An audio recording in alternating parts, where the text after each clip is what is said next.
আমাদের বাড়িতে যখন আমার হলুদ সন্ধ্যা নিয়ে সবাই খুশিতে ব্যস্ত, আর এদিকে আমার হবু স্বামী আমার হলুদ সন্ধ্যার দিনই অন্য আরেকটা মেয়েকে বিয়ে করেছে। আর এই কথাটা বিয়ের পরদিন আমার কানে আসার পরে আমার মনের অবস্থা ছিল ঠিক গলাকাটা মুরগির মতো। সদ্য বিয়ে করা নতুন বউ আমি, কিভাবে আমি সবাইকে বলবো আমার স্বামী আমাকে বিয়ে করার আগেই অন্য আরেকটা মেয়েকে বিয়ে করেছে। আর সেই কথাটা আমার স্বামী নির্লজ্জের মতো আমার কাছে বাসর ঘরে অপকটে স্বীকার করলো। সে নাকি আমাকে বিয়ে করেছে তার বাবা মায়ের কথায় বাধ্য হয়ে।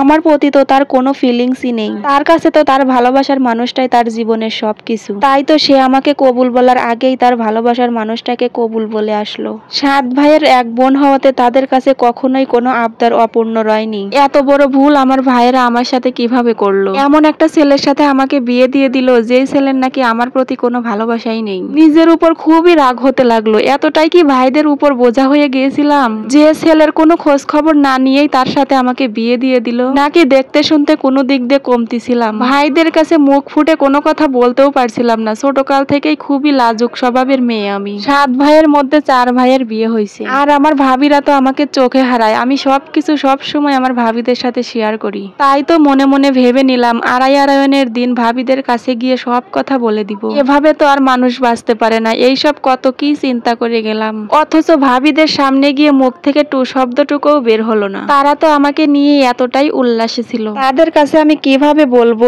যে ছেলের কাছে তোমাদের চোখের মণিটাকে দিলা সেই ছেলে তো আমাকে চোখেই দেখে না। আমার স্বামী তো আমাকে আমাদের বাড়িতে নামিয়ে দিয়েই চলে আসছে, আমাদের বাড়িতে পর্যন্তও সে ঢোকে নাই।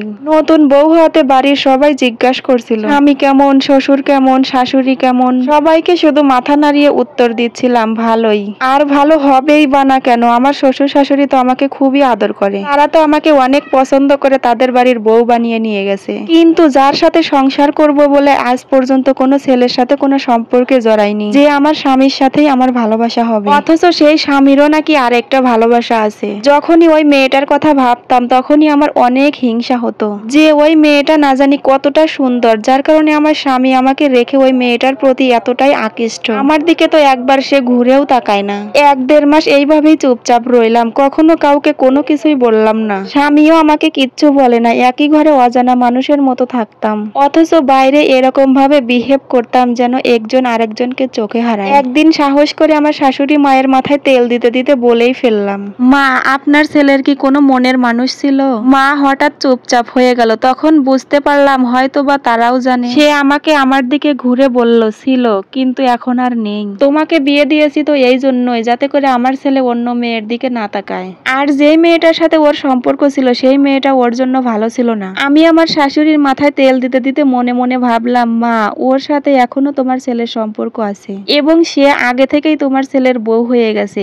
আর তোমার ছেলে তো সেই মেয়েটাকে আলাদা বাড়িতে নিয়ে ভাড়া হিসেবে রাখছে। কিন্তু এই সবগুলো কথা আমি মনে মনে বললাম কারণ আমার শাশুড়ি মা ছিল একজন স্ট্রোকের রোগী। তাকে যদি হঠাৎ করে এই ধরনের কথা বলতাম আমার শাশুড়ি হয়তো বা অনেক অসুস্থ হয়ে যেত, যার জন্য আমার স্বামী আমাকে বাধ্য হয়ে বিয়ে করেছিল। তার অসুস্থতার কারণে আমাকে যখন আমার বড় ভাই প্রথম তার ছবি দেখায় আমি হ্যাঁ বলে দিয়েছিলাম, কারণ সে দেখতে মাশাআল্লাহ অনেক সুন্দর। অথচ আমার দেখে একবারের জন্যও মনে হয়নি যে এই ছেলের গার্লফ্রেন্ড থাকতে পারে না। আমি কেন জানি নিজের মতো সবাইকেই বোকা ভাবতাম। এইভাবে আমাদের বিয়ের 3 মাস কেটে গেল।